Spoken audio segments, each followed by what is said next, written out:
Hello, everybody. Welcome back to Sphere Gaming. My name's Matt. And I'm Jordan. And we are continuing our Sonic the Hedgehog 2 adventure. Yeah. Except, is it accurate to call it like, Tails 2 in this game? I don't know. Although Tails wasn't in the first game, so it wouldn't be Tails 2. Tails 1.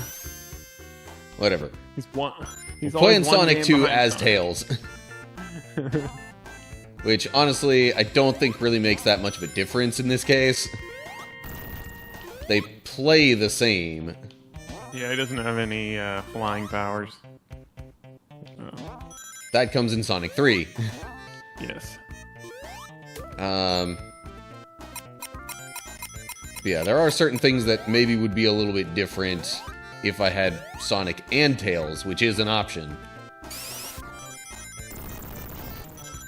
Only slightly, though. Okay, right. Rings. Is there something over here? A rock? Aha, a lift? Oh, come on, what's up there? It's not gonna let me know, is it? I can't get to it. Oh well. Whoop. Ah, no! I had so many rings! Ah, a lot of rings. Hold up. There is something here. Whoa!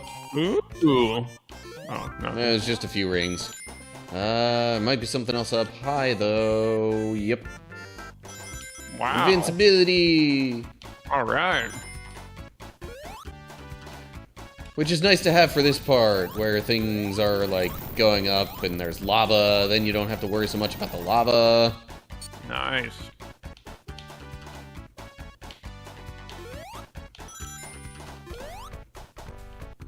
Now I'm, like, rooting for you to get the rings, so we can do more bonus stages. Trying to see if we can get, Super Tails, if that's even a Yeah. thing. Oh, but... yeah, well. Oh, man. There'll be more. Yeah, I mean... there's... I'm pretty sure there's at least one checkpoint per zone act thing. I guess each stage is an act. The zone is like the overall Yeah. area.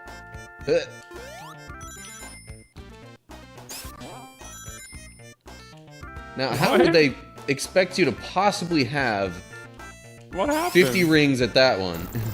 Yeah. They don't carry over, right? No. Maybe they want you to go back? I don't know. It's weird. I mean, if you're really trying that hard, I guess. Yep. Okay. I was like, I have to be able to get up there, right? Why would they make a lift that doesn't get you up high enough?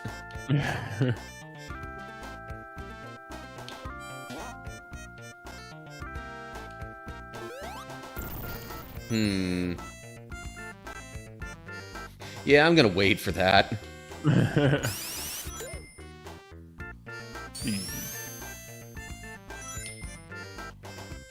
Oh, there was a spring there. No, I missed the spring. Oh, nice. You can go back. Kinda. I don't think I'm gonna be able to get up to that spring anymore.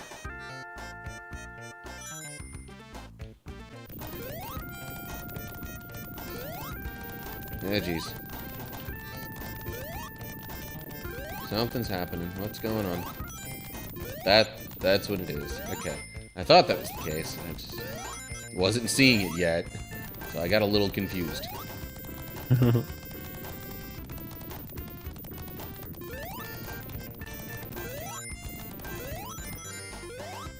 Alright, well now if I hit a checkpoint, Yep. I'll be able to attempt you know, getting a Chaos Emerald. Which at that point will put me at 4. Yeah. Hang on, I'm trying to see about this. Oh yeah. Nice.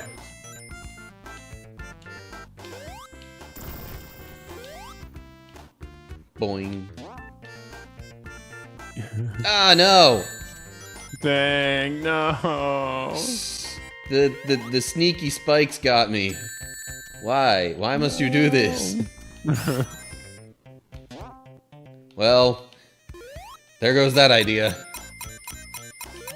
No.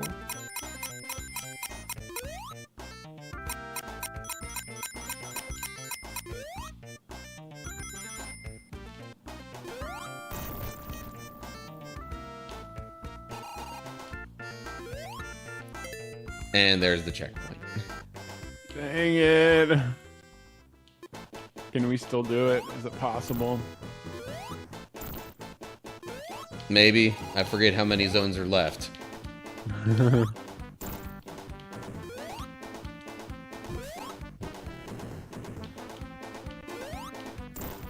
Okay. That's not exactly what I was planning on doing there.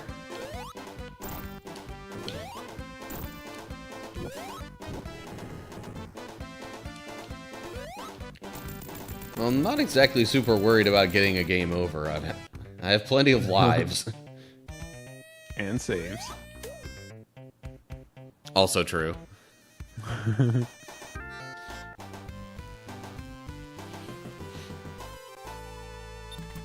Tails got through Act 2.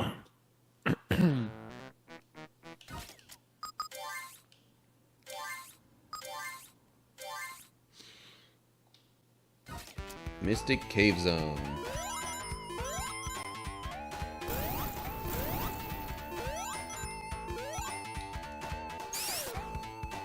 Also some great music.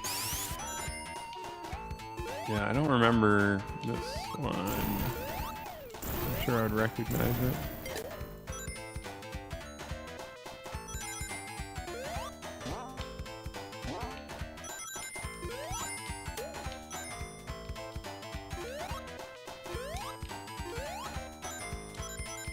Ah, crud.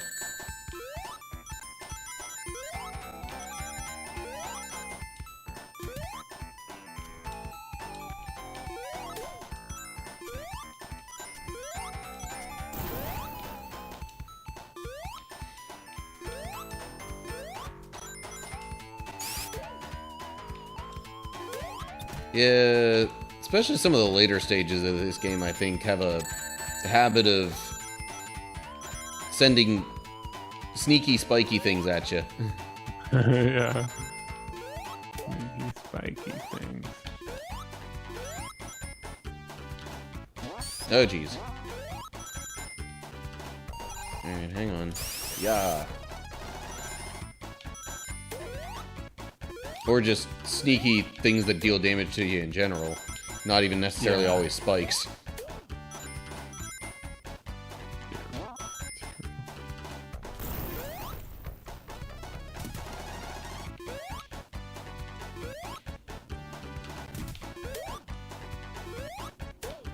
Jeez. That invincibility lasted quite a while. Of course, I did pick up one while the other was active, so...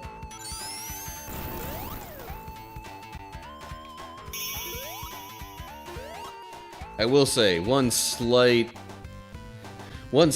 downgrade from the first game is that it doesn't have the, like, little point things that pop up whenever you do a jump at the very end.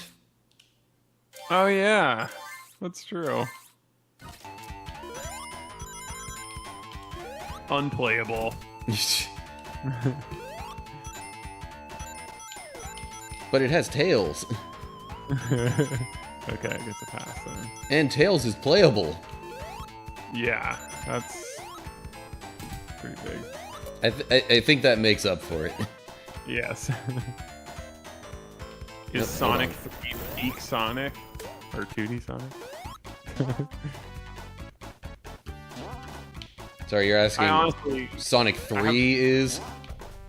Yeah, I haven't played the other 2D Sonic, so I actually don't know.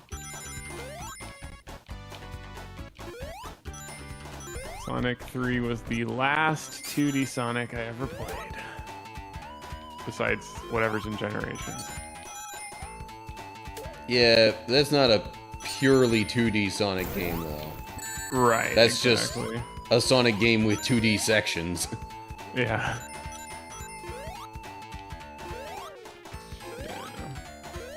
Yeah, I'm not sure, because I haven't played, like, Sonic Mania or Yeah, exactly. any of the newer 2D Sonics. You know what? We keep talking about that game. We should play it. One of us. Maybe I'll play it in between Kingdom Hearts games. It'll be the palate cleanser. What am I supposed to do here? Find a different way, I guess. Okay. Yeah, I don't know. Maybe I go down here. Boing! That bubble just looks so weird to me. It's a checkpoint! Yeah, but I don't have enough rings. No!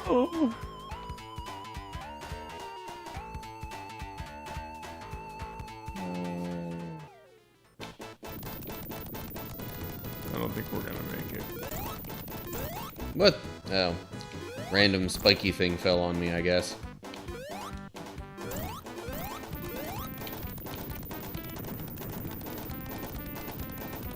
Gotta watch out for those sharp rocks. Yep. What? Like you said. Those spiky things.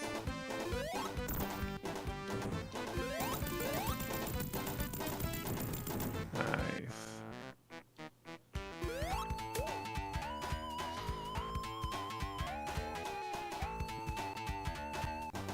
Well. Also, Tails just kind of stares at you and yawns. Yawns. Ah, yes, this zone. This one's fun. I say a little bit sarcastically. Oil Ocean. Familiar.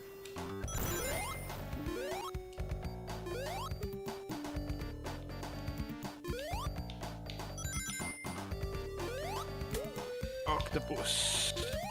Alright, well, I guess I can get into the passage of the day. So this is another one that's not going to be like super deep, but I just like I like thinking about it. So this is the very last chapter and verses in the Gospel of John. And I'll just go ahead and read it. It's John 21. 20, I'll do 24 and 25. So, it says, "This is the disciple who testifies to these things and who wrote them down. We know that his testimony is true. Jesus did many other things as well. If every one of them were written down, I suppose that even the whole world would not have enough room for the books that would be written." And I really like thinking about that because for one thing, I believe it means that he saw a lot of other things that Jesus did and didn't write them down. Like he wrote down, he's kind of like saying, this is what I was inspired to write down for you. But I just want you to know that there was actually way more that he did. In last episode, I talked about that whole Martha story and how he sat down and then Martha came in and disrupted the whole thing. That's a great example because he was talking about stuff that we never got to hear about. And just like John says in this gospel, there's just so much that the whole world couldn't even contain all of the things that Jesus did. And it also, the second thing is that it opens it up for us because the gospel continues with us. And all of the things that Jesus does in our lives could be written down as well, which actually brings me to one of the reasons I wanted to bring this up was I want to, and I have not done this yet, but I actually want to start writing down things that Jesus does in my life, because sometimes I get in those like times in my faith where, like, I don't know, I just feel like I'm not, like, I'm sort of doubting things, and I'm not like feeling super strong, and being able to just look at, you know, if I start writing things down, I would be able to just pick this thing up and look at all of the things that Jesus has done in my life. That would just be like really cool, and like just as a reminder. And I think, like, if you're a Christian, you could do the same thing. Like, although there are not enough books in the whole world to contain what Jesus does, we can at least have our own personal books of things that Jesus does in our lives. I don't know, it's kind of an idea. I'm going to try to do it. I'm really bad at like keeping up with these kinds of things, but even if I do it just 20 times in my whole life, I will have some reminders sitting there of what Jesus has done. And one of the things, like, I think the first thing I'm going to write down, I'll just even explain on the show today. I don't think I've ever told this story, but my wife and I, okay, so I used to own a black Dodge Charger. It was a V8 Hemi, super fun to drive. Like, I loved that car. It was so fun. I just felt like invincible in it. Like I could fly. It was just awesome. And my wife and I were going to our honeymoon. And I mean, like, I used to be a pretty aggressive driver. I still am sometimes, but I used to be even more aggressive than I am now. Well, with a car like that, I mean, come on. I know, yeah. Like, how can you help it? I mean, like, seriously, I would drive that car and people would drive up next to me and start like revving their engine to race all the time. It was like very, very common. So yeah, I mean, it's hard to not drive aggressively. But anyway, so on this trip, it was nighttime. We're driving through the forest, and I get stuck behind some super slow person. And, you know, this is unsafe. Never do this. I decided to try to pass the car in the night on this road. Technically, it was a spot where you were allowed to pass because there's that like dotted line on the road. Yeah. Like you're allowed to. But as soon as I like really hit the accelerator, and I was like, my car is fast enough, like this will be no problem. And my car is fast. But as soon as I got like right up to the side of this car, there was another car coming in the opposite lane, and there was nothing I could do because it was like one of those times where everything's going in slow motion. It's like, I thought if I brake the car behind me that was stuck behind the slow guy had already pulled up. So if I brake, I can't get back in. The only thing I can do, I thought, was just accelerate even harder to try to pass him in time. There was no time. We were about to crash. And seriously, only by the grace of God, this other car in that lane pulled off the road just in time for me to like barely miss hitting them. Like, I feel like sometimes I should be dead. Like, my life was saved, and it's not because of anything I did. You know, like in that moment, there was just nothing I could do. Like, my wife and I could have just died right then and there. So I truly feel like God somehow intervened in that moment, and because if that person wasn't paying attention, or didn't think fast enough, or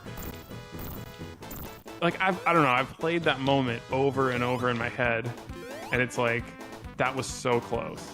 That was so incredibly close, and I just don't pass people anymore. It was like a lesson learned.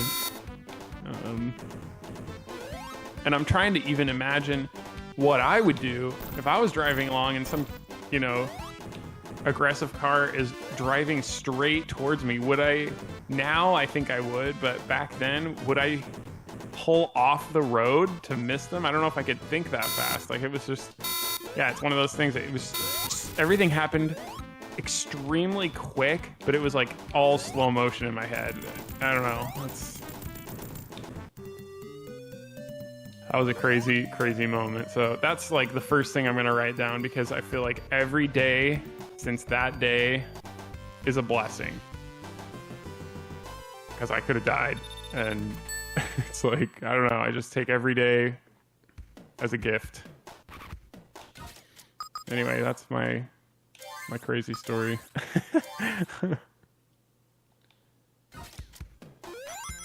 Closest I've got to anything like that is, the once or twice I almost drowned.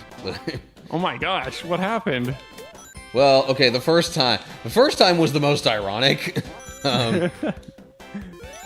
And probably, in a way, kind of, quote-unquote, scarred me for life, made me avoid deep water a whole lot more than most people. Because, of all things, I was at a swimming class. Oh, at a wow. YMCA. Jeez. I guess they didn't. Swimming class at a YMCA. We were practicing just the kicking part. So we had these floaty things that we were holding on to and just kicking. The lifeguard must have had a few too many kids that they were supervising in this swim class or something. Because after a little while, I lose my grip on the things I was holding on to and just kind of start going down into the water.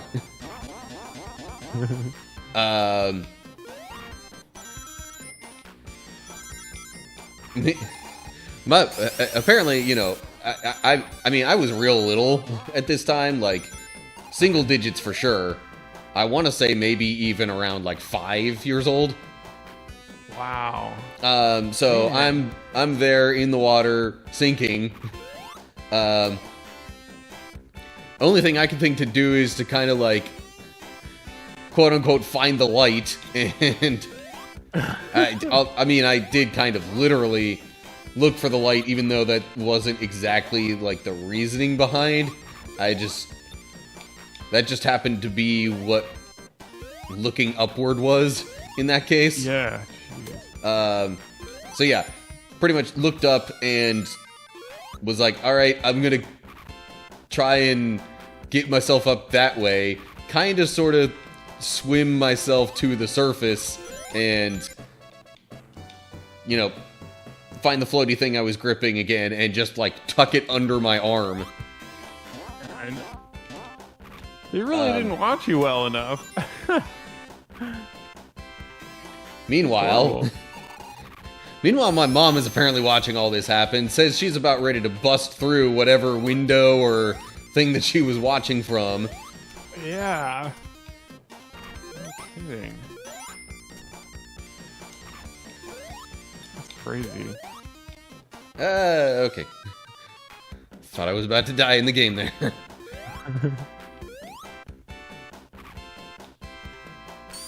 But yeah, like, did you hear the story about that one Olympic swimmer who, like, kind of passed out after whatever she was doing and got rescued by her coach? No, I didn't hear that. Yeah. Picture... Well, go look that up and picture something like that. And I feel like replace the coach with my mom, and that's what she was about ready to do. Man. That's really bad, yeah. Did you, like, switch swim lessons after that? I stopped going. Yeah. Just in general, I mean, we maybe could have tried going somewhere else, but yeah, that. I also don't know what the, cost might have been or anything relative to other options. Doggone it, I hate when they set you up like that to pretty much just get hit in this game. Anyway. Yeah, the second time I almost drowned was definitely more self-inflicted. Oh, man. Long story short, I was going tubing down a river. There was a little bit of a dip at one point, and in the middle of that, my tube tipped over. I fell out right at the spot where there was the gap there. And so there's, some of the water from higher up kind of almost pushing me down a little bit.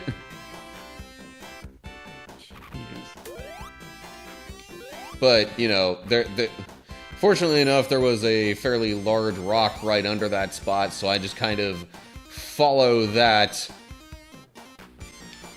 far enough to where I could peek my head up over the water and kind of get my bearings. Meanwhile, my tube probably floated like 20 plus feet further down the river. Man. So yeah, me and deep water do not have a great history. Yeah, no kidding.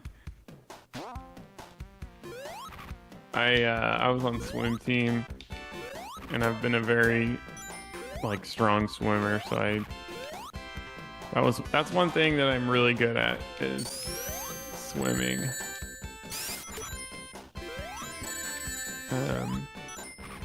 Yeah, I don't know, it's a weird talent, but if there's one thing I can do, it's swim. I mean, it's definitely a helpful thing to be able to do. And I can kind of swim. Yeah, that's like my wife. She can't swim very well. She can get around, but yeah. I can probably swim the typical distance of a hotel swimming pool before I'm really worn out. And part of it is just maybe there's a subconscious thing to this, but definitely part of it is just the whole time I try to do that, my heart is absolutely racing. Yeah. Yeah, I bet. It's the adrenaline just keeps you going. But I know I can do that because, I know I can swim that length because, some of the youth group retreats and stuff that I went on, if you wanted to be able to go to the beach, you had to pass the swim test, and that was what they had you do. Yeah. Right. Now, what's weird is, you could swim in the pool that was there at the site without doing that, I think. But, definitely for the beach, they had you do the swim test, which, I mean, makes some sense, especially because of the possibility of, maybe getting into a bit of a rip current and... Right. Yeah, it's... Anyway. I kind of get a feeling there's not a whole lot of this game left to go, but we're also kind of out of time. Let's see. Let me look up how many. I mean, if we do it anything like the first game, oh well. We'll just have it be kind of short and... Okay. Yeah, we can do that. That's fine. Because there's this zone, and then I'm pretty sure at least one other. Okay. One other act, I guess I should say.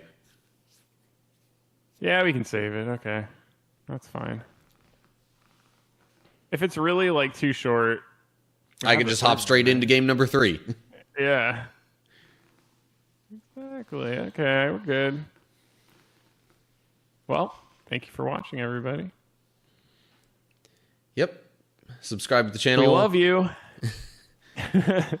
Yeah, let us know if you have any, like, crazy I should be dead kind of stories. Yeah, definitely. I would love to hear other stories like that, yeah. We would. I would love to. But yeah, until then, we'll see you soon. Bye, everybody. Bye.